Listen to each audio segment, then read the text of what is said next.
This is Joy News Prime with me, Blessed Suga. In our headlines, the NDC caucus in Parliament says attempts to use the courts to tilt the balance of power is a danger to the democracy of the country.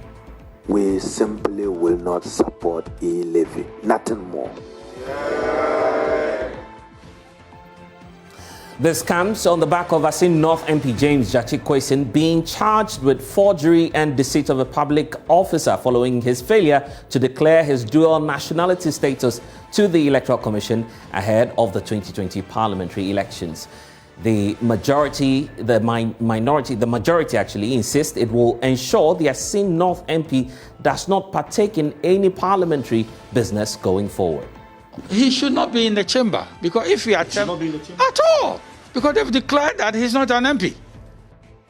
Well, crucial next 7 days for striking university lecturers and government to find a resolution to the strike that has brought public universities to its knees after an Accra High Court refused the NLC's quest to injunct the strike. We have details as an insistent UTAG says it expects the government to meet its demands within the week or they will not return to the classrooms. Well, our expectation is for our employer to say that, what you are asking for, we are giving it to you. There is reason for which, and in fact, we are deserving of what it is that we are asking. And in business, Chairman of Parliament's Finance Committee, Kweku Kwatin, assures ongoing consultations on the E-levy will influence the outcome of the bill currently before Parliament for approval. That reduction that you referred to did not come before the committee, so we have not captured it. But the minister still is able to move a motion on the floor. Always remember that we are live on your DSTV channel 421, GoTV channel 144. This is your home of independent, fearless and credible journalism. Stay for details.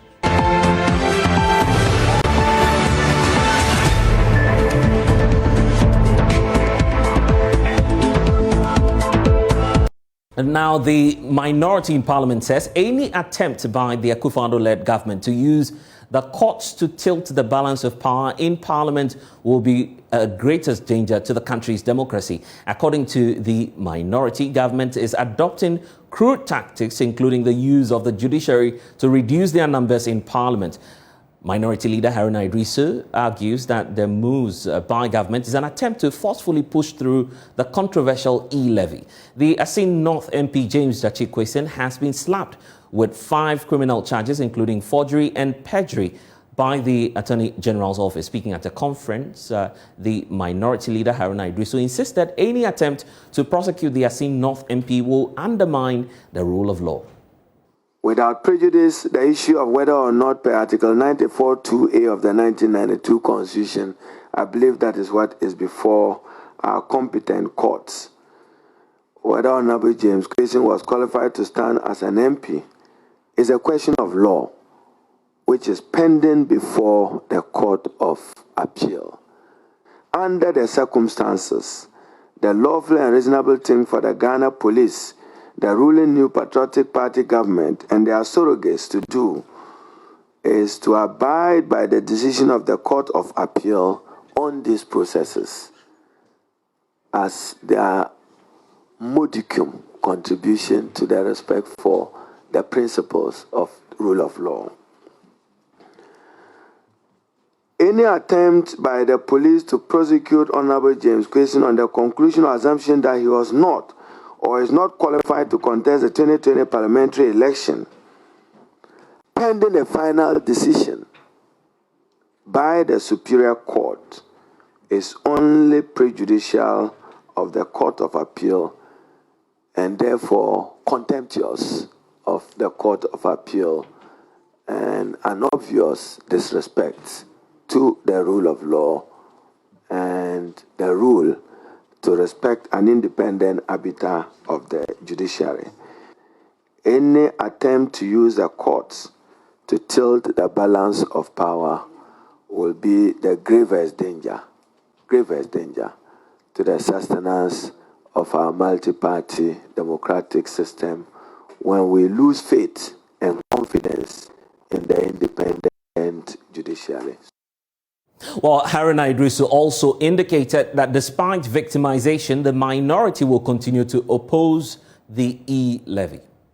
It is obvious that the desperate Akufo-Addo government, the Attorney General Office and the police administration are acting in bad faith to get an unfair advantage in Parliament for the Nana Akufo-Addo Bawumia government in its unbridled quest to pass the unpopular, insensitive E-levy, which remains a major disincentive to the development of our digital economy and an apparent disregard for their own quest for a cash-light economy.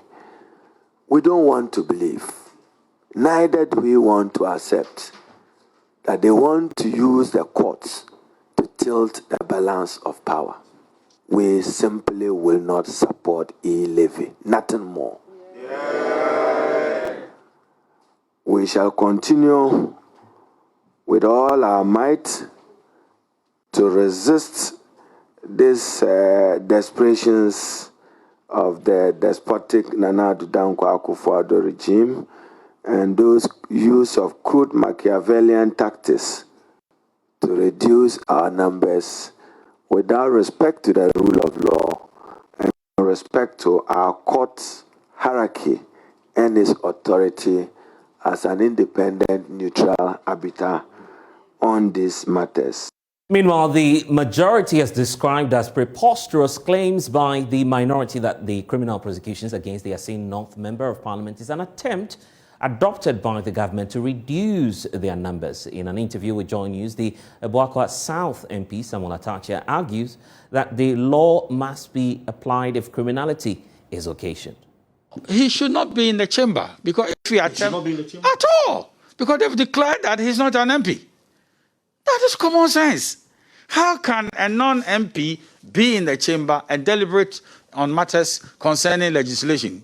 Please, they should know better. I was even surprised that the Speaker did not call his attention to the fact that get out of the chamber because there's a declaration by a court of competent jurisdiction that you are not a member of Parliament. So until that decision is reversed by the Court of Appeal, he has no right to be in the chamber. So if he's in the chamber partaking in any kind of decision taking, any policy voting, what's the strategy of the majority going forward? Well, we should draw the attention of the Speaker that this man should get out of the chamber before we commence business. Because by operation of law, he's been declared not as a member of Parliament. So you'll ensure he's out of the chamber? He should be out of the chamber. But what are we promoting? It's like saying, excuse me to say, you are a journalist, not a member of Parliament, and you're coming to, deliberate on the E-levy. How would the rest of the world see us? Are we a lawless band of people that anybody can come to the chamber and do what pleases him? That would be very, very unfortunate. I see. So going forward from tomorrow, if he gets into the chamber, you'll alert the Speaker to get... We should alert the Speaker that a stranger is in the chamber. That's how they call them. A non-member of Parliament, you understand, cannot come and deliberate on issues concerning legislation. Unless you know that that person is a minister who's been invited or he wants to come and make a statement. Ministers are permitted to come and do business, although they are not members of the... Well, Samuel Atachia also observed that the majority will prevent the Assin North MP from partaking in any parliamentary business, describing him as a stranger in the chamber. He should not be in the chamber because if he attempts at all, because they've declared that he's not an MP. That is common sense. How can a non-MP be in the chamber and deliberate on matters concerning legislation? Please, they should know better. I was even surprised that the Speaker did not call his attention to the fact that get out of the chamber because there's a declaration by a court that you are not a member of Parliament. The absurdity of that submission is so obvious. Are you saying that in this realm called Ghana, whatever levy or whatever bill is before Parliament, when a man has committed a crime, the laws of the country should be suspended? It will not make sense at all. The issues concerning this MP, did that not predate the E-levy? So if the coincidence is that, oh, this is the time that the Attorney General has picked up the issue because now he's been declared that he's not a member of Parliament, properly so called. Because Attorney General was waiting for the civil matter to, take on the criminal one. Why would you want to fault the Attorney General for acting constitutionally? It's been over a year. The government hasn't said anything about it. All of a sudden, the E-levy comes to Parliament. You are struggling to get the numbers, and you resort to getting him out of Parliament. Well, let me be very, very upfront here that there's no struggle. I know that it's a little while, and the full complement of the members of the MPP will be in the House. I don't think there's a struggle. If somebody is not well and the person is out of the realm, let's give decency to the situation of ill health. And then when the person is fine, we are all here.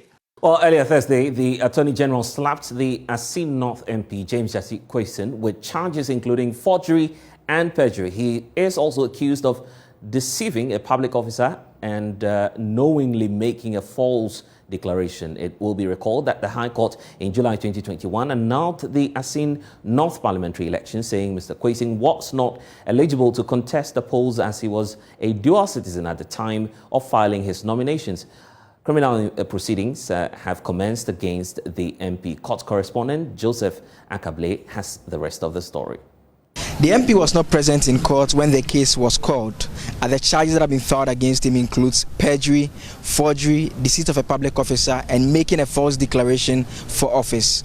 According to the prosecutors, while filling a passport application form, the MP failed to indicate that he held on to dual citizenship at the time. That is, he was a Ghanaian as well as a Canadian. Rather, they say on the form he indicated that he was only a Ghanaian.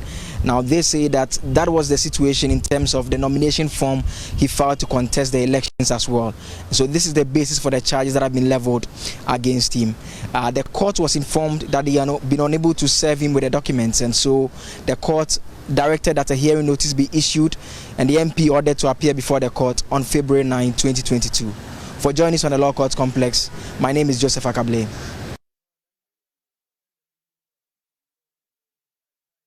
Well, so let's have some conversation on this. Joining me via Zoom is the Executive Director of the Africa Center for Parliamentary Affairs, Dr. Rashid Rahman. He joins us via Zoom.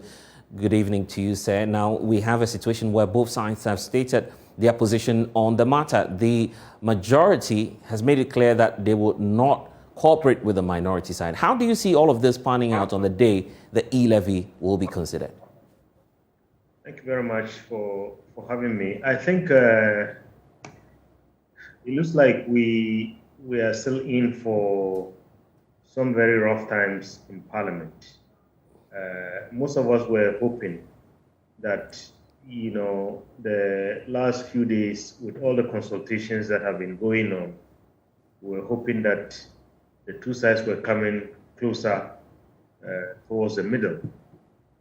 Rather, what we are seeing with all these developments is that they are moving far apart from each other. So it's understandable, the stakes are very high, and both sides would do everything.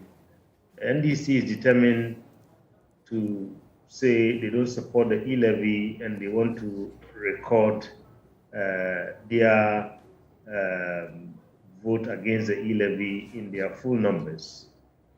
The MPP is determined to pass the E-levy, as we have heard over and over. I haven't heard any person from the MPP side, both in Parliament and outside of Parliament, who has said that this bill is not going to go ahead.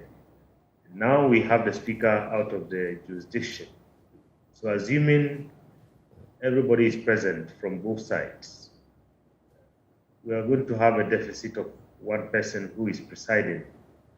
And if what we saw in December is anything to go by, we are going to have the minority side saying any attempt by the person presiding to vote will be resisted. So now I think we see this activated. This is an ongoing court case, and we see that activated. I mean, if you ask political watchers, they will tell you that is the political strategy, because if the NDC side is reduced by 1, that gives them 136. And if you have 137 from the MPP, assuming all the members are present, so even if the presiding speaker, Honorable Joe Wise, is in the chair and he doesn't get to vote, you still have an advantage of 1 person. So I think all this is part of the strategy by each side. But what it does is that in the long run is going to further, put the two sides far apart, something that we think might not be very good for the functioning of Parliament for the next 3 years. We are rather looking at ways to build bridges and build consensus between the two sides. I guess it's fair when there's disagreement on the floor of the House, but the concern now is about the spectacles of yesterday, the clashes that were witnessed in Parliament. Are you predicting that would happen again? What do you foresee happening on that day when the consideration is made?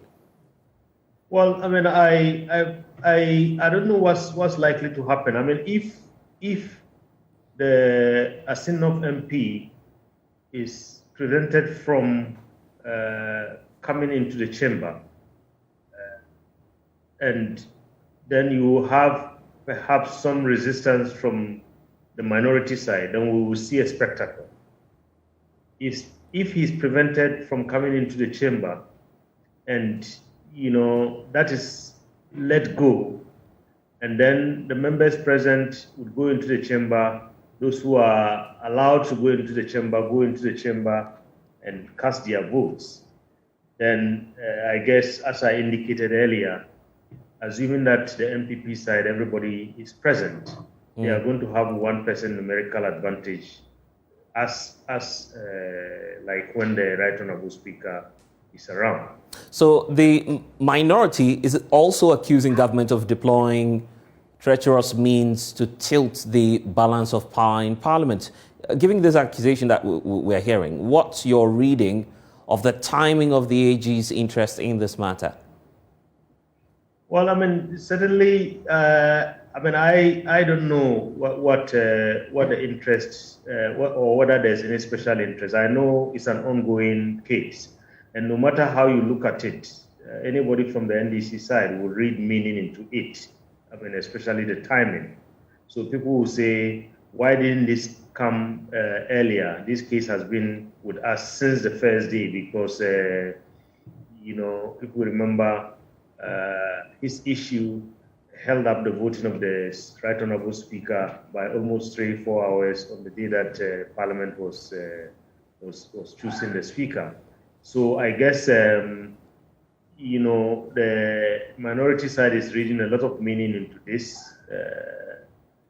And I guess, the majority side, if you ask them, they would say, well, I mean, this is a case that everybody knows about and a case that has been pending before the court. So there's nothing untoward about this.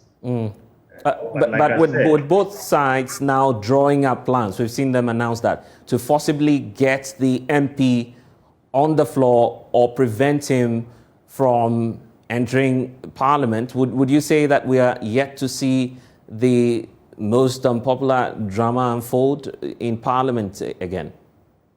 Yes, indeed, because I understand perhaps the police will be involved in this particular case. It's not the marshals and so on. Some serious drama would happen if the honourable member shows up and he's prevented from entering the House. I mean, definitely, I guess that will be even worse than when the presiding speaker attempted to vote. But finally, give me your expect thoughts on this latest development. Do you feel that Jachi Koisin is deserving of all the rights as an MP now to be allowed, because he's claimed that he's not seen the service from the court? Per the standing orders of the House, should he be allowed to enter the chamber of Parliament? That's the question now. Well, I mean, understanding all this, you know, we had the Honorable Minority Leader say that the matter is before court and no firm determination has been made yet. So if no firm determination has been made by a court of law, then I think he could attend to Parliament just like he has done over the last couple of months, because like I said, this has been going on for a year now. However, I don't have all the details, I don't have all the facts, but you have to remember, there's a precedent here. Honorable Adamusa Kande went to jail because of something similar, and he was from the MPP, if you remember quite well. Now we are seeing this play out, and perhaps many more are coming. And I believe that there will be a very serious effort to make sure that, you know, this is pursued. All right. To its conclusion. I'm grateful that you've been able to join us tonight. That's Dr. Rashid Draman. But the countdown is on and the clock is ticking. Government and the University Teachers Association of Ghana have within the next 1 week to resolve their issues after an Accra High Court refused to grant a request by the National Labour Commission to injunct the strike of the lecturers. The NLC ordered UTAG to return to work on the 13th of January, but when the lecturers refused to comply to the directive, they sued the association to compel it to go back to the classrooms whilst the negotiations continue. President of the UTAG Legon branch, Dr. Samuel Nkuban, says they expect government to use this 1 week to meet their demands, as this is the only way they will return to work. Well, our expectation is for our employer to say that, well, what you are asking for, we are giving it to you. There is reason for which, and in fact, we are deserving of what it is that we are asking. Given that from 2013, our workload is increasing and our conditions of service are rather declining on the opposite direction. And so it's our expectation that some understanding will come to prevail, that they would appreciate that we have made quite a lot of sacrifices from 2013 to date, and that they will restore the 114% of basic salary that UTAG is asking for as an interim measure. Well, Dr. Samuel Nkuban also added that government cannot use the current economic climate as an excuse not to give the lecturers their due. To him, it is necessary now than any time for government to meet the demands of the lecturers. You would agree that we've been at the table since 2019. Yeah. It's long overdue.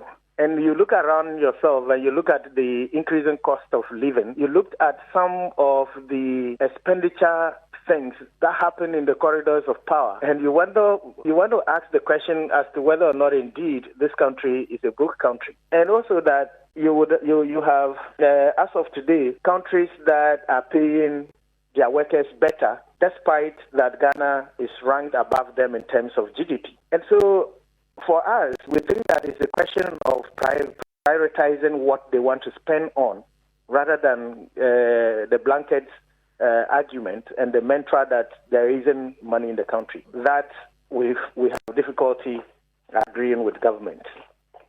So let's speak now to the Executive Secretary of the National Labour Commission, who has signed a letter requesting a meeting between UTAG and government to try and resolve the issue. Joining us now is the Executive Secretary for the National Labour Commission, Mr. Ofosu Asamoah. Thank you so much for your time. So what is the plan of the NLC to resolve this issue, since you have just 1 week to deal with all of these matters?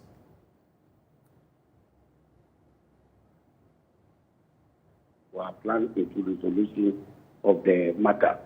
You realize that on the 12th of January, when parties appeared before the commission directed that UTAG to call off the strike, and then the parties, that is government, and them to go into negotiation and settle all outstanding issues and report to the commission on the 16th of February 2022. This UTAG failed to call off the strike. And for that matter, government side also failed to engage them because while they were still on strike. The NLC was then compelled to file this court action. to have the court order UTAG to call off the strike and go to the negotiation table. Today we were in court, and the court said that the parties will go and engage, that is, continue with negotiations. UTAG is advised to call off the strike, and the Labour Commission withdraws the action. But like I have always said, our pleadings before the court and what we urged the court to do was one thing: to urge UTAG to call off the strike and for the engagement to go on. So once the strike is called off and the engagement with the court as directed resumes, our request for our plea before the court is finished. So virtually, I think that the court's directive was in the right direction, very perfect, and falls in line with the wishes and demands of the National Labour Commission. 1 week, I think, is a good time for parties to engage. If for anything they are not able to complete within 1 week all outstanding matters, of course, it could be extended. But the most important thing is that the engagement must start.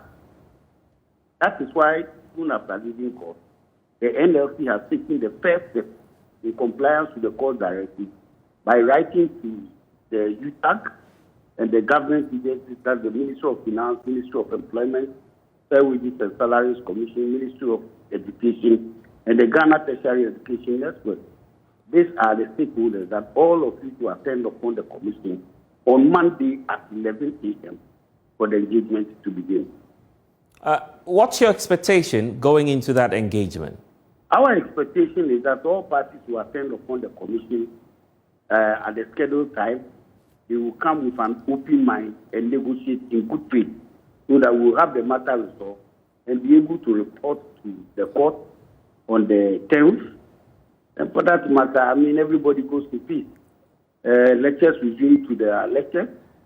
Government also does its side of the bargain, and that is it. All right. I'm grateful for your time. Fuso Samwise, the Executive Secretary of the National Labour Commission. Samuel Nkuban is President of UTAG at the University of Ghana. Good evening to you, sir. So, are you going to work with the NLC as planned? Because is there any plan of compromising your position? Are you willing to take some other options that governments may present before you?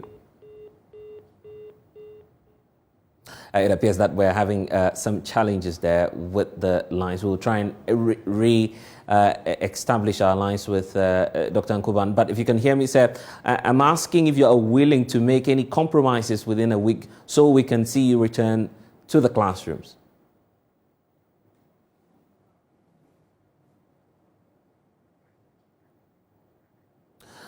We'll try one more time to see if we could get the president of UTAG at the University of Ghana, Dr. Nkuban. Thank you for your time, sir. I'm asking, the NLC saying they will try as much as possible to engage you with an open mind on Monday. Are you open to any compromise going into this engagement? Well, it's an interesting call, and of course we certainly appreciate the good counsel and the wise counsel of the judge to get back to the table. But for UTAG, we have been at that crossroad. We had been in court. The NLC withdrew the case, and we had a period of time within which to engage government and to come to a conclusion. That didn't work. And so it's also our hope that indeed, on the side of government going into this meeting would come open-minded and appreciate the gravity of the situation in terms of the worsened conditions of service of our members, and that they would be magnanimous enough to accept the fact that in all of these engagements, they have constantly alluded to the fact that indeed what we were asking wasn't outrageous, except for the mantra of inability to pay on the side of the Ministry of Finance. So we also are looking forward to the engagement, and we are expecting, of course, that our employer this time around would be more open-minded in terms of appreciating the gravity of our deplorable conditions of service. And finally, are you mindful of the students who are bearing the brunt of this labor action? Very much so, and like I've always said, we have been so magnanimous that if you will recall, the last academic year, we had to stretch beyond the time limit that we had given ourselves to conclude negotiations, but couldn't, in order to get the last academic year concluded. And of course, government was very much in the picture in terms of our decision from November through to December, that if by close of December they didn't do anything, we would be at where we are. And unfortunately, that is where they have led us to. And so for our students, we are as frustrated as they are frustrated, and we look forward to their understanding. And you realize that many of the student associations and organizations have written press releases and statements and press conferences held by students in solidarity with UTAG, and that it is for the future of our country and not just for UTAG members of today. And that is the position of UTAG on this.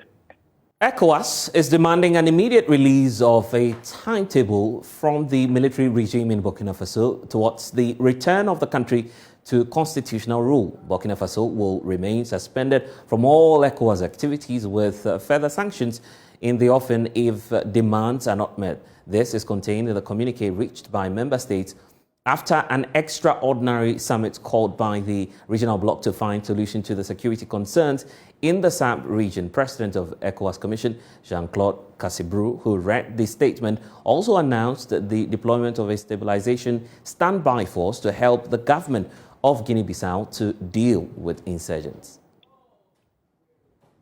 Well, joining me now is Elton Brobe. He's our presidential correspondent. He's also been monitoring affairs for us today. So ECOWAS has also provided new directives for Mali and Guinea. What are the details of this directive?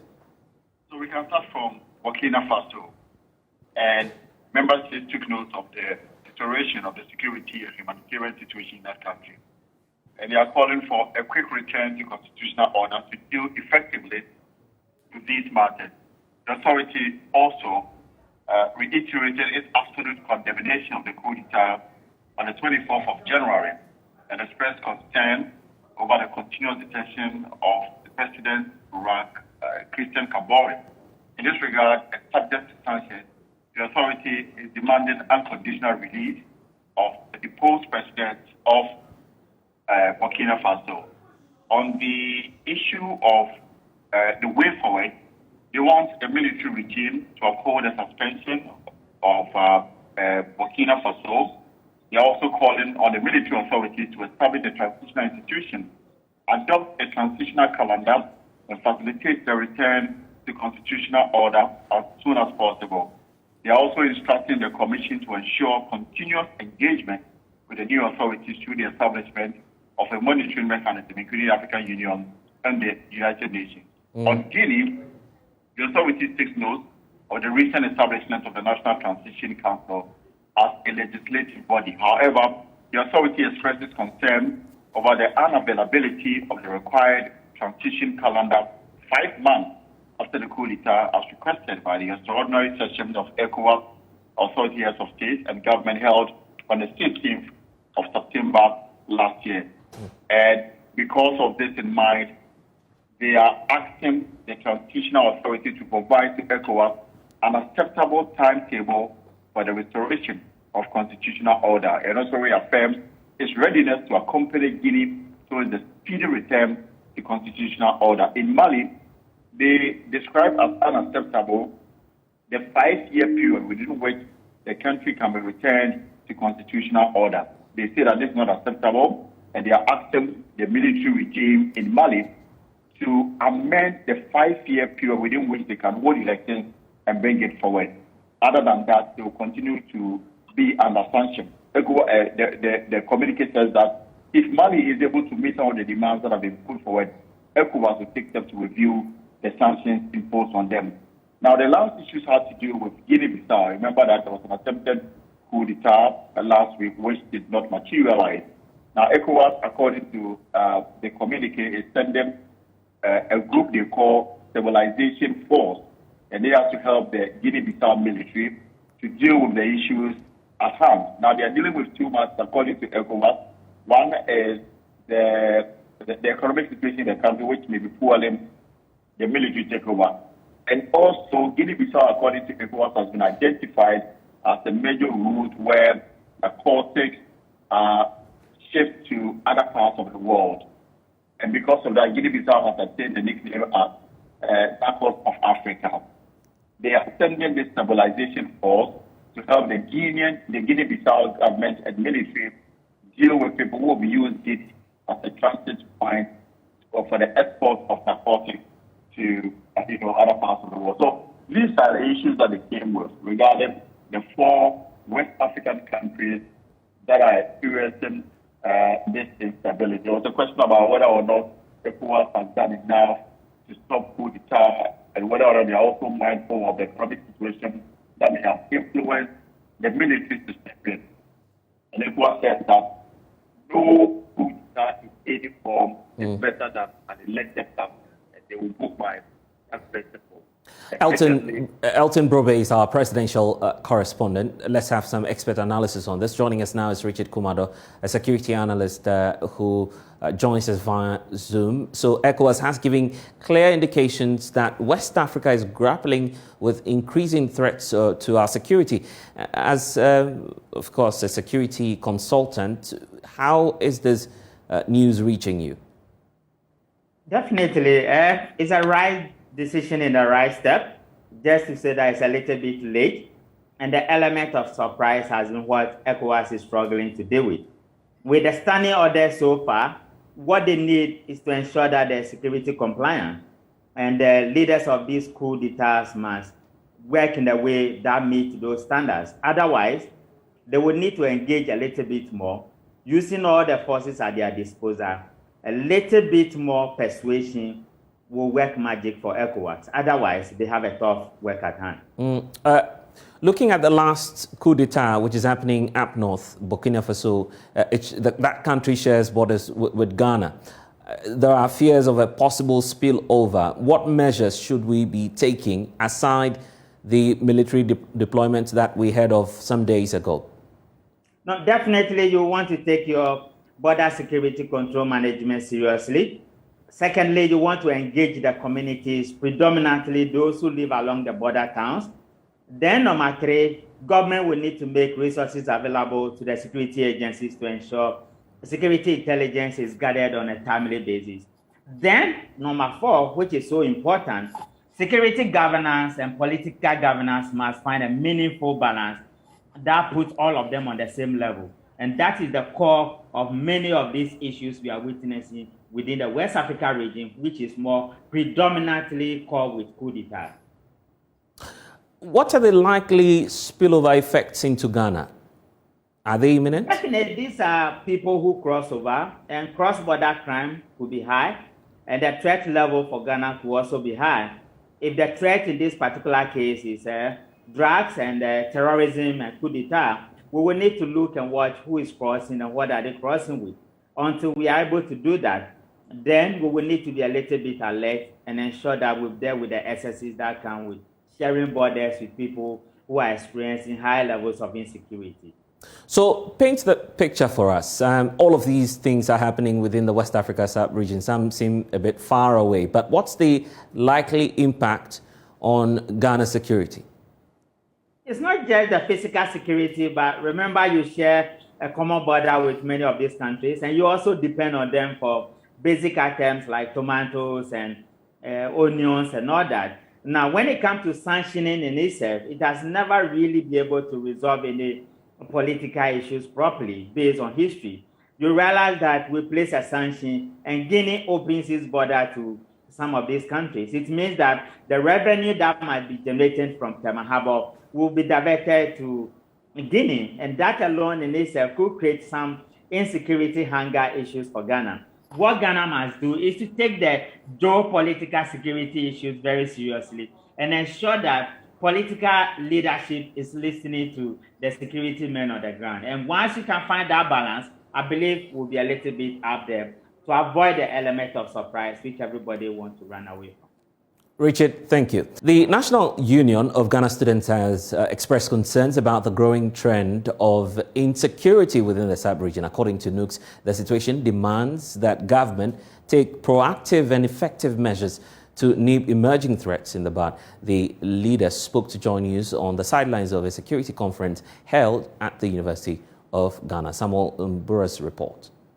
There have been at least 4 coups in the last 18 months in the sub-region. The National Union of Ghana Students, NUCS, believes this strengthens the security of the country and puts students at risk. General Secretary of NUCS, Julius Anthony, is calling on government to move to address the issue. Unemployment issues can lead people into this robbery issues and all that. I think, what do you call it, the rising of these groups, terrorist groups and all that. And they work with indoctrination. They introduce you to concepts and ideas that you would have to imbibe and follow. And sometimes they start with giving you opportunity. That's how they start with this sort of things. And students must be very well aware. National security has picked intelligence on a lot of these things. In KNUST, a lady was deceived, oh, we'll give you a job in the Middle East and all those things. And eventually they were, completely brainwashed. He's also urging students to take their security seriously and beware of rogue elements. The most vulnerable people are people who are in poverty, who are in need for jobs, and all those things. That is how come someone can easily deceive you. If people don't need those things, then they are less vulnerable to security threats. Radicalism is usually fueled by anger and people's disappointments towards regimes and all that. So our message to government is simple. They would have to pay key attention to these things to solve these threats to security. And to students, I think that they wouldn't need to make themselves available to these threats that are. Still to come in business, Chairman of Parliament's Finance Committee, Kweku Kwarteng, assures ongoing consultations on the E-levy will influence the outcome of the bill currently before Parliament for approval. Reduction that you refer to did not come before the committee, so we have not captured it. But the minister still is able to move a motion on the floor. It's now time for business. I'm Charles Apeatse. Chairman of Parliament's Finance Committee, Kweku Kwarteng, has assured that the ongoing consultation on the electronic transaction levy will influence the outcome of the bill currently before Parliament for approval. There have been criticisms about the current consultation, as some have argued that it would not influence the final bill. Mr. Kwarteng says the Finance Minister can amend the tax post-public engagement. Well, when the bill is laid, when any bill is laid and referred to the appropriate committee, on this occasion it was the Finance Committee, you look at the bill as it came, as was referred to the committee, and your report is based on that. But the plenary still has the opportunity to look at the bill and effect amendments. They may even reject some of the recommendations of the committee. So, in essence, a committee goes into the details of the bill and then presents some observations and some recommendations to the plenary for a decision. Now, within that, there is still space for changes to be made, because when you're going through consideration, for instance, of the various elements of the bill, where you do what we call a clause to clause. Clauses can be amended. So it is not late for engagements to happen, even though we have presented our report. I guess that is what is going to happen once the report, the work on the report starts on the floor. We're going to see some changes. And so it means that the promise by the minister that it will be reviewed would be captured in whatever that will be adopted by the House. Yes, that reduction that you refer to did not come before the committee, so we have not captured it. But the minister still is able to move a motion on the floor. Well, government has been urged to demonstrate its ability to pursue fiscal consolidation this year, that it's increasing revenue and rationalizing expenditure to send positive signals to the international bond market. According to economist and finance lecturer Professor Eric Osei-Sibe, that is going to be the only way that the country's rising debt can be brought to sustainable levels. He was speaking at the Ghana Economic Outlook event organized by the American Chamber of Commerce and Industry.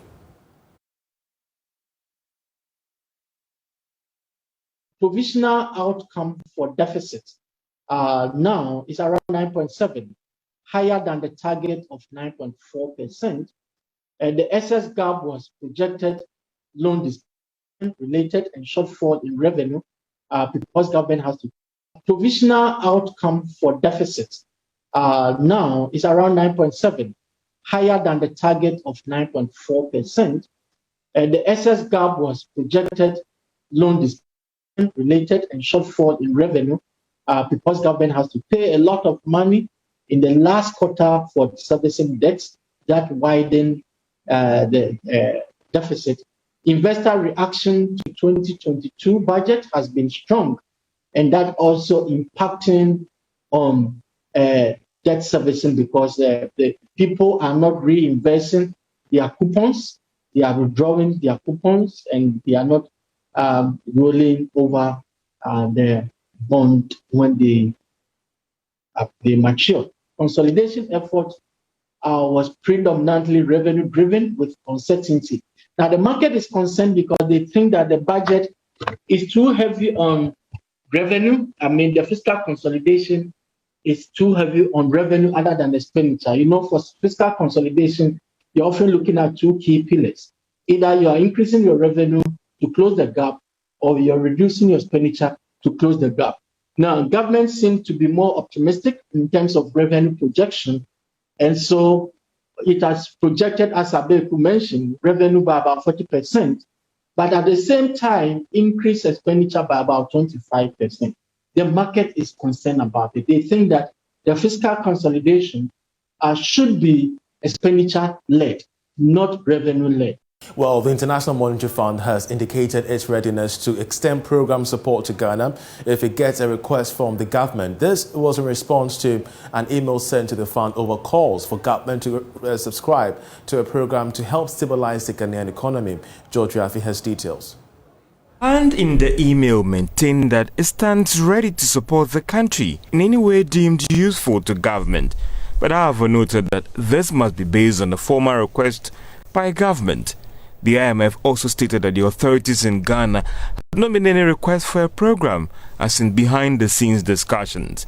There are rumors making round that as a Plan B strategy, this administration is looking at the option of going to the IMF should plans seeking Parliament's approval for the E-levy delay or doesn't fall through. Government, on the other hand, is pushing back calls for it to go for an IMF program, insisted it has what it takes to deal with the current challenges. Some economists have also argued that going to the IMF might not just be about the financial package that it offers, but rather the assurance that it gives investors and the country's development partners about things turning around quickly, as government cannot do it alone in dealing with the current challenge.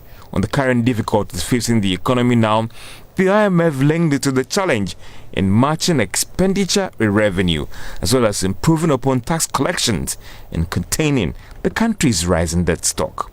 Some of the country's development partners have also told your business that if government can implement additional programs to quickly stabilize the economy, then the fund program might not be necessary now.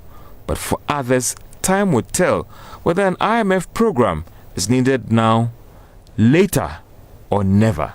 And that'll be it for business. The bulletin continues. To stay with us. And you're welcome back to Joy News Prime. It's time now to update you on all of the stories making the rounds in the world of entertainment. Becky's here, and I'm so excited to see you. Oh, me too. Blessed. Stunning. Thank you. But Thank you. Good to see I you. must say that I'm also excited that the movie industry, of course, is making a quick start after the COVID-19 pandemic. We know that that industry suffered a lot as a result tell of the you, pandemic. But yes. tell us the exciting news and what's happening. The exciting news is Yvonne Nelson, together with few colleagues, they are out with a new movie titled The Men We Love.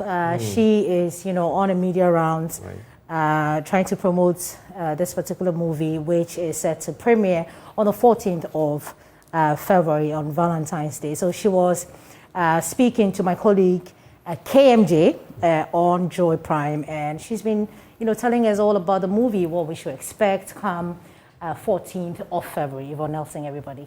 Lord, and Majid is back. Majid is back, and I'm Yeah. excited about that. Yes. I'm so excited about that. Yes, Last time I was mentioning that, okay, somebody finally took Majid and said, you know what, come, let's do this again. Why did you decide on him, though? Because I miss him, and I know everyone misses him too. It's been a while since the fans saw all of us on their screens. So when I got the story, the script was ready, I spoke to him. He thought I was joking, I'm sure. I told him about it. He read it. He loved it. And then I started with the planning, crew, equipment, cast. And we went on set. Here we are. The movie is ready. It's premiering on Valentine's Day, 14th of February at the Silver Bear Cinemas, Accra Mall. There's Michi as well. Oh, our own Michi. Our own Michi. I don't want to add the first. No, of course. The first She's supposed to be standing alone now. And I like that. So Michi is in there. She was Blew your mind? She was great. She will blow your mind. Yeah. Michi was just super. Angela Bamford, Hogan the comedian, Jacqueline Mensah, the TikTok star, Kofi Ajololo, James Gardner, Nana Nsoma, Sophie, Eunice Banini. Oh. I went looking for her. Yeah, she's been traveling a lot out of Accra, actually. I speak to her quite often. Yeah, and Kofi Ajololo. Kofi Ajololo played a politician. So come and see what he did in the movie on Valentine's Day. So what is the title about? Why did you decide on that? The men what have we done? Well, I just want to talk about the men we love in our society. They're a group of men or a set of men that we pay more attention to, that we love so much. So the movie is about these men. Exciting trailer there, I must tell you. Yeah. Two characters I'm actually on the lookout for. Right. Just Michi and who else? Majid. Majid, yeah, because it's been a long time he acted in a movie. I feel he fits into this character that he's been given now, Well, giving the transformation story and everything. He's a fantastic actor, and I tell you, he will deliver anytime. Yeah, of course. So you have the opportunity to log on to myjoyonline.com, the Team's page, for all those details. Thank you so much for having me, Blizzard. Good to see you. Indeed, a pleasure having you to update us on all that's happening in the world of entertainment. But we return after this short break. Remember that this is Joy News Prime.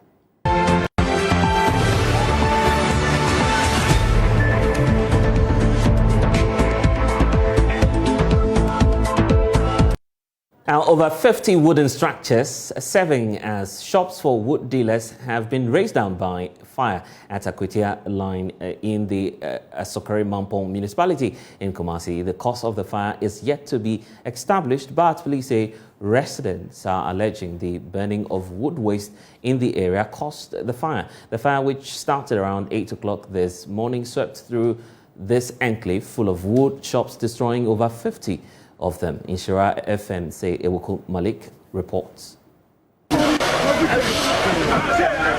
The fire, which started around 8 o'clock in the morning, swept through this enclave full of wood shops, destroying over 50 of them. Mohammed Awal Tahiru, a victim, and others spoke to Joy News. I just came from home, and a certain woman shouted that there is fire, there is fire. That was all what I saw. But we called fire service. For almost 2 hours, nobody stepped here. Nobody. They even came with empty car, without water. Yeah, they left with an excuse that they are going to fetch water. My fear is that even a common fire service cannot quench. How much more we have even given our lives, rescue to add to the fire service. Whereby they cannot even quench a common fire. Millions of Ghana cedis. I cannot just recount what loss here.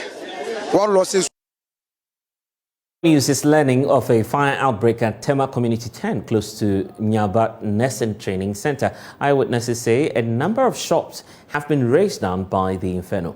The fire service is currently at the location trying to douse the flames. The cause of the fire is yet to be established. Joy News will be monitoring events and bring you updates as and when we have it. Now, residents of Manfo in the Ahafua North District of the Ashanti region have expressed concerns over poor telecommunication services in the community. They say the situation is affecting their social and economic lives, most especially during times of emergency. A member of the Manfo Traditional Council, Nana Antoa-Mensah, says the poor internet connectivity adversely affects students' virtual learning.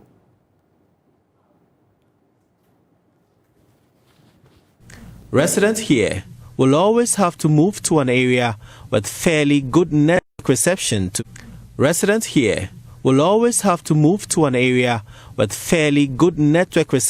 make calls. Most areas here have poor network connectivity. A member of the Manfo Traditional Council, Nana Antoa-Mensah, explains the dangers associated with the poor telecom service. MP contracted by DBC. Before the elections, the MP brought a contractor to construct a telecommunication mast, but we have not seen any work.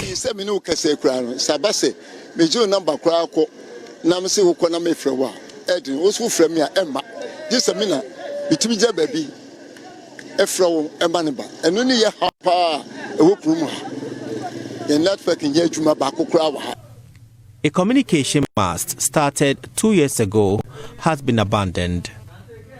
Economic and social lives of the people have been adversely affected. Students often trek to other areas to access good connection to attend online classes or submit their assignments. They apply for forms. Now forms I apply, it drew on attention. The lack of connectivity affected my admission process.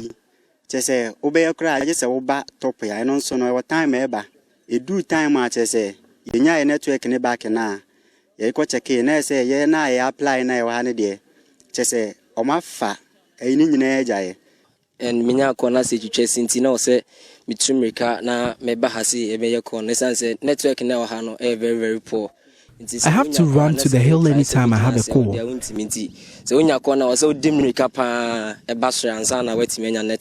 This mobile money vendor, Yao Sechi, says he sometimes incurs losses due to the poor network. Independent bit of bottom Pimohan, we say. Sebia Bass will be Iskakra Minrain or Iskakra Asia. It has affected mobile money transactions. We are running at a loss. Baby,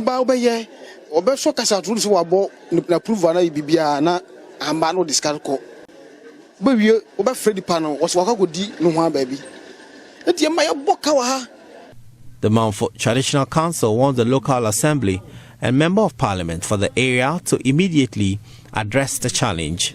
Here is Nana Antoa-Mensah again. Yes, Ghana Mpenfo and Ghana by Municipal Assembly.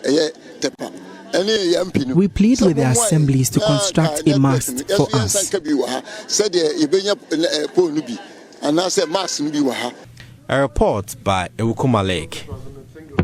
A middle-aged woman has been giving a chilling account of how she was abducted by two men in a taxi cab and assaulted for a long period as her assailants forced her to give her mobile money account details in an attempt to move all her funds. Spotting a swollen face, bloodshot eyes and bruises on her body, the woman is a teacher in Kumasi who tearfully told Inshira FM's Nana Jantua how a network problem on Monday prevented her abductors from withdrawing all her bank's savings. But she says this infuriated them to beat her even harder and taking her on a roller coaster for over an hour. She took the taxi with two men on board at Unity Oil in the area. There's more in the following report. That's that chichi meeting but it was dirty.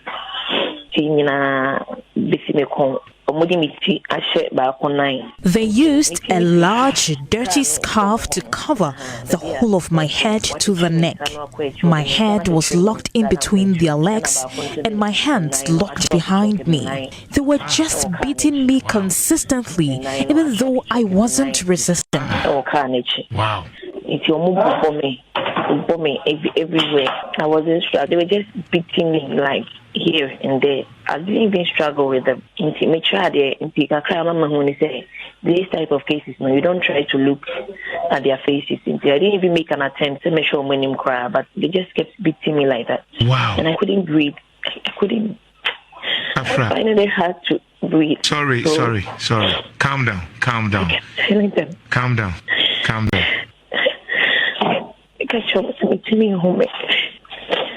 And then they were not listening. They just kept coming there and there. And they said they were going to give me to some umalam.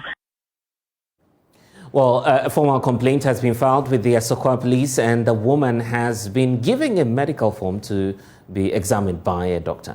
Erastus Asari Donkor has more in the following report, and we can first of all hear from him. He joins us live. Erastus, give us some updates on this.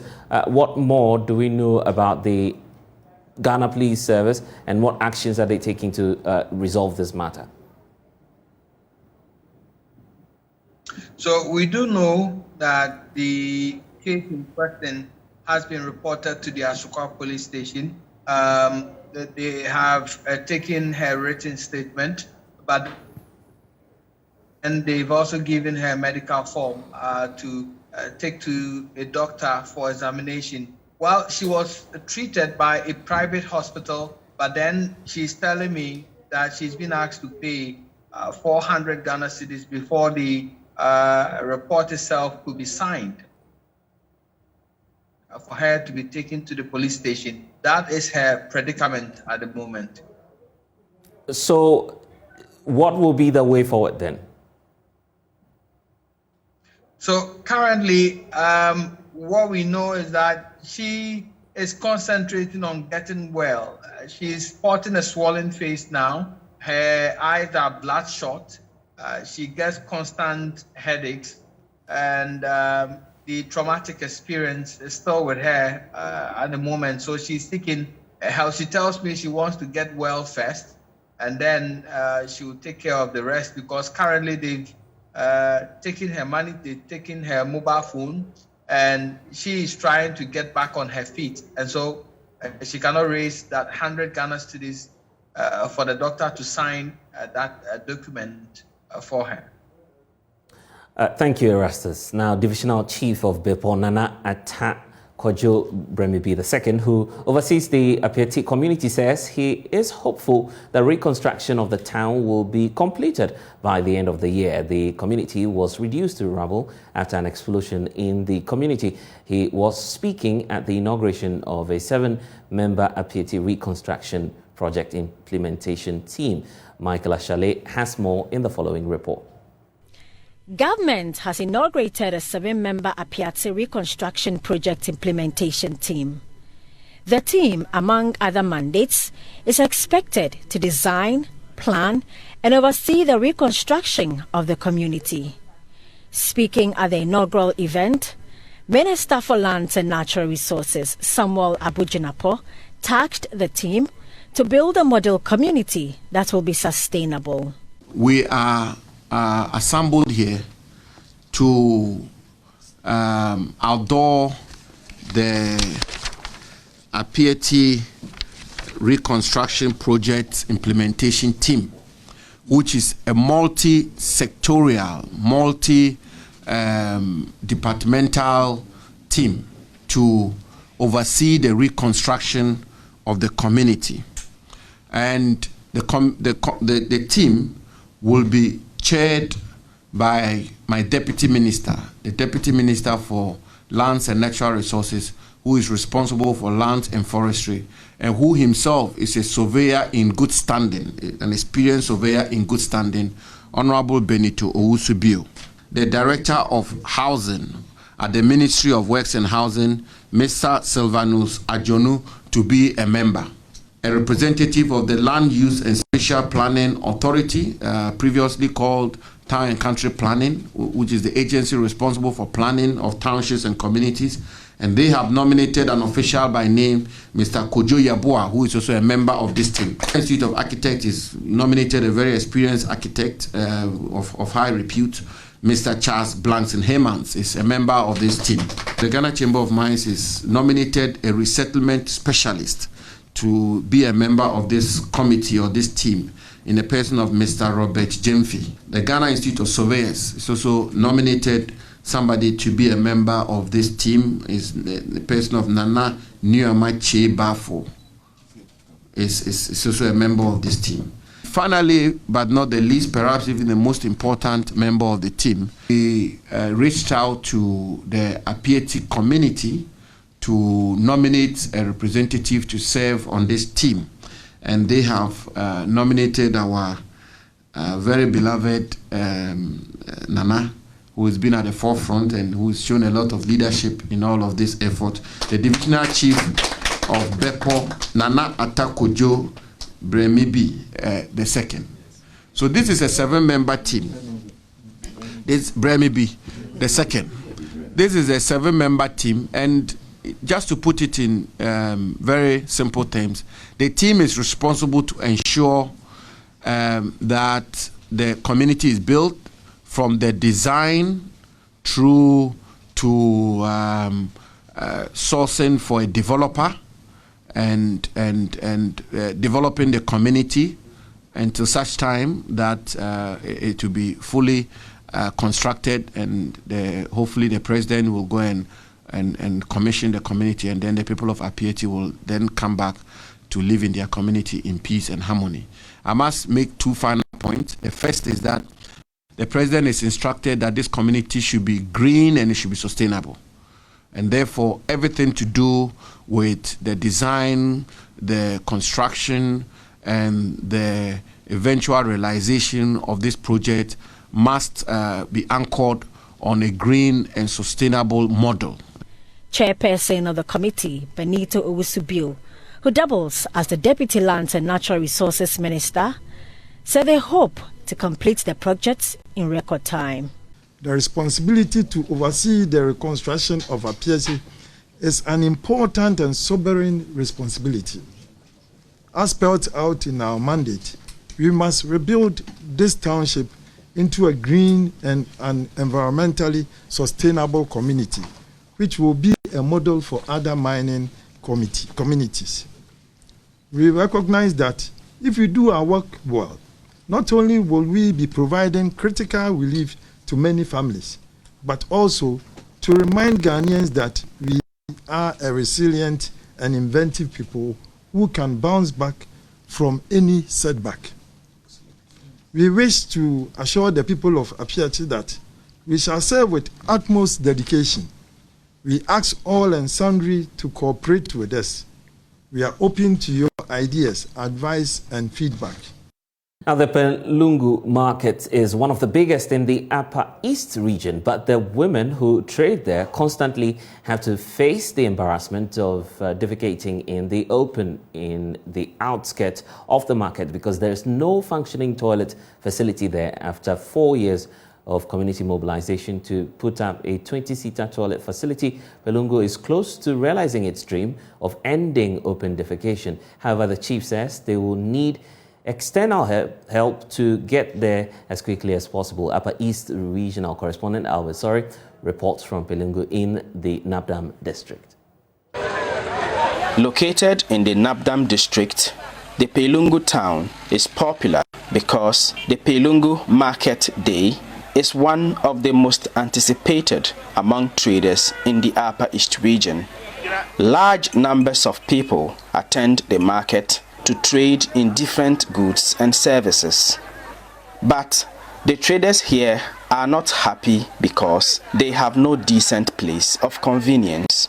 The women especially often have to deal with the shame of almost exposing their nakedness in this open place in the outskirts of the market in order to attend to nature's call. We don't have toilets inside the market. Normally, when women are going for toilets, we normally suffer. We go far away from the market. We those married, it's not good for us to just stand anyhow and urinate or go toilet. So if the toilet is finished, it will help with the women. There is no place of convenience at all in this market. Anytime we need to attend to nature's call, we have to hide in the corners in between the market stalls or do it in the open land outside the market. Sometimes, men or even children accidentally run into us while we are urinating or even defecating in these places. And this is very embarrassing. In the year 2018, the chief of Pelungu and his elders instituted the annual Yalkur Festival to celebrate the end of the farming season every year and also to showcase their culture. The proceeds from a fundraiser at the first edition of the festival were used to start the construction of a 20-seater toilet facility for the Pelungu market. Every year since then, the proceeds from the festival have been invested in the continuation of the project, which is now about 60% complete. Another public toilet project for the Pelungu market, which was initiated by the Nabdam District Assembly, is not yet ready for use. The chief of Pelungu, Napsinrik Sor Sobil IV, is unhappy about the situation. As of now, there's no even urinal pit. The women hide all around. When they're going to free themselves, there's no hiding place. And that is a worry for me, because I even contacted the district assembly that if they can get some urinal pits, about 3 or 4 in different locations, for these women to be comfortable. He is appealing for help to complete the toilet project as soon as possible. This toilet facility is very, very important, and people should help us complete it, because open defecation, even everywhere, they are campaigning to end open defecation. Here is not easy for us to governors support. So I'm appealing to everybody out there, whoever has heard this our appeal and can support us complete it, we'll be grateful. The district chief executive, as well as the member of parliament for Nabdam, have both pledged their commitment to help address the open defecation problem at the Pelungu market. For now, help from corporate bodies could help the people of Pelungu achieve their objective of building a decent toilet facility in their market as soon as possible. Reporting for Joy News, Albert Sori, Pelungu, Nabdam District. And that's all for now. We do sports next. Hello, good evening and welcome to the first part of the sports segment. Today we actually combined everything and we wanted to bring you the latest in the world of sports. And we'll be starting with the ongoing Africa Cup of Nations, and the second semi-final between Egypt and Cameroon is currently ongoing. Just about 15 minutes remaining in that one. It's tied at 0-0 and there is a serious possibility that game may go to extra time, but we'll keep you up to date during the bulletin as and when goals do fly in. But still on the African Cup of Nations, whoever wins tonight between Cameroon and Egypt would face Senegal on Sunday at the Olembe Stadium. For the Teranga Lions, history awaits them as they wait for their first ever Africa Cup of Nations title. They do believe this is their golden generation, and time is running out for Aliou Cisse and key players such as Sadio Mane. Well, still on African football, but focusing on the World Cup players, the Nigerian Football Federation have settled on the Moshood Abiola Stadium in Abuja for the Super Eagles 2022 World Cup qualifier against Ghana. We'll definitely bring you updates on Ghana's search for a new stadium or which stadium to play in that Nigeria game. But let's still stay in Ghana, where Sule Muntari says he's excited to have completed his move to the Ghana Premier League, specifically to champions Heart of Oak on a one-year deal. The former AC Milan and Inter Milan midfielder has been speaking to the club's media team. However, some fans speaking about his return have also thrown light on what they do believe the midfielder could add to the Phobians. Here's a report by my colleague Kweku Lawrence. It's been barely a month since Champions League winner Sule Muntari joined Hearts of Oak. The midfielder returns to the Ghana Premier League, where it all began for him 22 years ago with Liberty Professionals. The 37-year-old has not played competitive football since 2019, but has spent a one-year deal with Samuel Boydu's side after training with the club in the past weeks. The former Inter Milan midfielder is excited about his move to the Phobians. Hearts of Oak play great football, and it's a top team. One of the biggest in Africa, so I'm happy to be part of it. Following his official announcement as the club's latest acquisition, we spoke to fans seeking their expectations on what the midfield maestro brings to the club and the Premier League as a whole. Yeah, 100%. But like Muntari should have been in Kotoko, not Hearts of Oak, because he started from Kumasi. So for me, I'm very grateful that he's back in the Ghana Premier League, because some of us will be going to stadium to go and watch him, because he's the best for us. Sule Muntari's return will bring back the love of the game. A lot of people are not going to the stadium of late, but his return is going to bring back the love of the game, and his return will also teach the midfielders a lot of strategies and tactical skills for the game. Sule is 37, but the guy is very strong. He's like zero, so the young guys will do the work, and then you will just play the shot. The guy has a lot of shots in his legs, and the keepers are going to suffer this time. So his return is very, very good. He's always to come back home, right? He's very always to come back home. So it's very good for him to come back home, and I love that. If all the other old players can come back home, so that to make our league a little bit attractive to other countries, that'll be fine. It's the problem you have in Africa, right? Especially for our teams, Sule Muntari alone cannot play that ball. They are 11 on the field, right? So all of them have to come together and have being decisive that this league we have to win it. That's when they can win. But if they depend on only Sule Muntari, I'm not sure that they can do something great. They bring back the love. It's not just about these players coming back, okay? It's also about putting structures in place and then getting the right things done, okay? But to some extent, fine, it might boost that campaign. It might boost it. But how much? That is the question that needs to be answered. So I think it's good for, especially the Hearts of Oak fraternity, to have a player like Muntari back. At least it will ginger the whole team to perform better on the pitch and all that. His move to Ghana Premier League, like Accra Hearts of Oak, is a great deal because it will promote Ghana League. You get a lot of viewers based on him because he's an international player. He had a lot of experience, and he can even help the camp of Ghana, Accra Hearts of Oak, the youngest among them. He can help them through that, and he can help them through experience he had. Accra Hearts of Oak are next in action on Sunday at the Accra Sports Stadium, where they face Great Olympics in the Manchester Derby. And Sule Muntari would be in the squad for that Manchester Derby this weekend. And boxing action will be reactivated on the domestic calendar when George Red Tiger Ashi and Robert Stopakwe clash on March 6th. The bout being put together by Box Office Promotions and Probellum is expected to spark great interest. Well, that's how we wrap up the sports here. It's currently 0-0 approaching the 90th minute, and that crunch semi-final game between host Cameroon and Mohamed Salah's Egypt. You can get some more sports stories on my Joy Online /sports, or get updates on the ongoing AFCON, including the semi-final, on our Twitter handle @JoySportsTH. Well, in business, if you use LPG, you have to adjust your budget a bit because prices are going up. Already, consumption has been on the decline because of the high cost. So how are consumers reacting to recent news of incrementing prices? Here are some views on the streets of Accra. It's like how they increase the petrol. It's away from the gas. Gas, when they come, they buy any amount they want.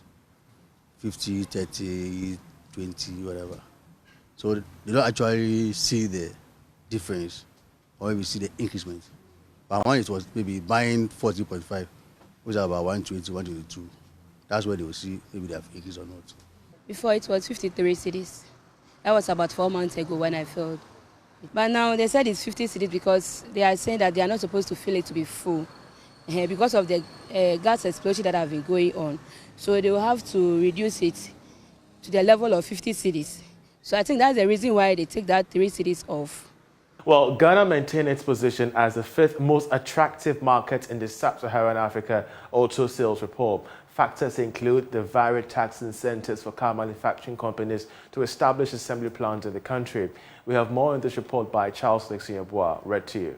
The report said Ghana has developing automotive sales environment amid a favorable political risk outlook, enabling policy certainty. In this regard, the nation managed to outperform its regional peers. However, the underdeveloped road infrastructure remains a deterrent for potential, as the country's score of 16.1 under the quality and extent of transport network indicator underperforms the sub-Saharan Africa's region average score of 21.3. Nevertheless, it said progress is being made with regards to upgrading and developing the country's road infrastructure, with a recent commissioning of a 4-tier interchange in Accra, underscoring the progress being made to upgrade the country's roads. Also, it expressed worry about Ghana's low level of vehicle ownership rate, highlighted by a score of 10.5 under the vehicle ownership per 1,000 inhabitants indicator. This signaled further room for vehicle sales growth going forward, as rising incomes lead to first-time buyers entering the market for vehicles. Meanwhile, South Africa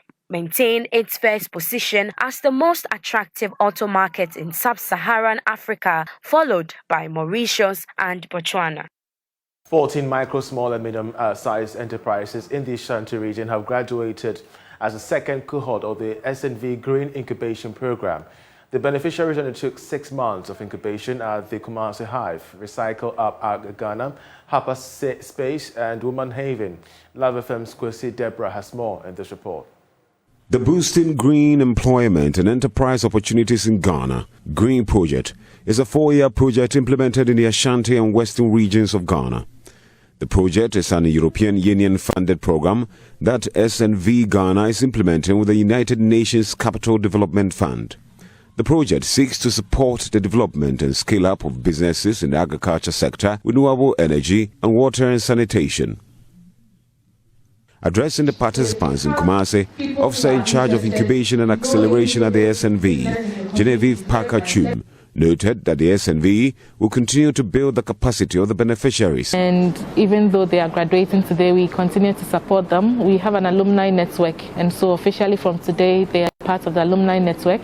So continue to support them. Our focus right now is really helping them to be investment ready. So financial management, helping to build on their financial management skills, providing tools and resources for them to be able to improve their access to funding, and then also connecting them to different funding sources so that they can grow their businesses properly.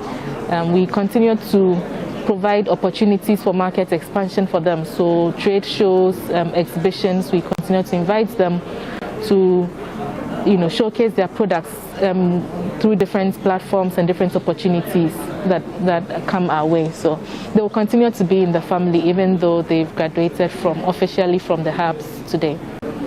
She revealed that applications are now open for the 3rd SNV incubation program, which will be an all-female cohort. The next cohort that will be running this year, we are working on an all-female cohort.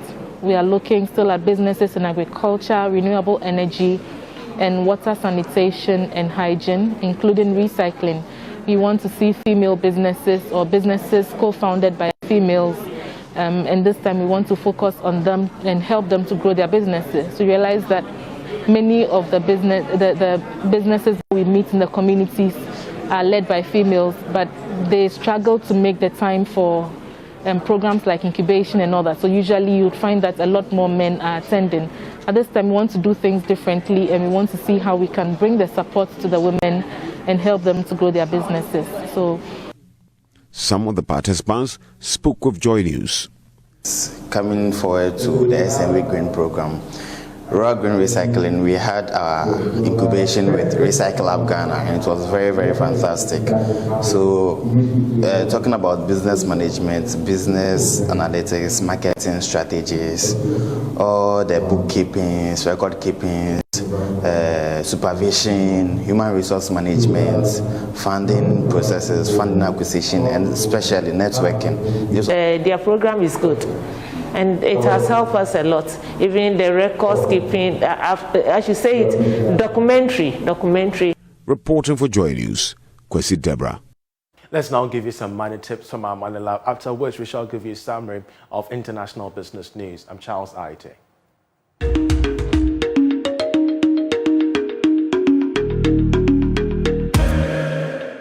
Hello there. Once again, welcome to another edition of the Money Lab. Today we'll talk about how to open a depository account. We've mentioned that a depository account shows the fixed income and equity securities that one has in their depository account. How do you open one? Very simple. You complete a securities account registration form with your broker, such as Republic Securities. You add a valid national ID, one passport-sized photograph, and your proof of residence, and voila, you are good to go.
And that's all time will allow us on Joy News Prime. For more news, log on to myjoyonline.com.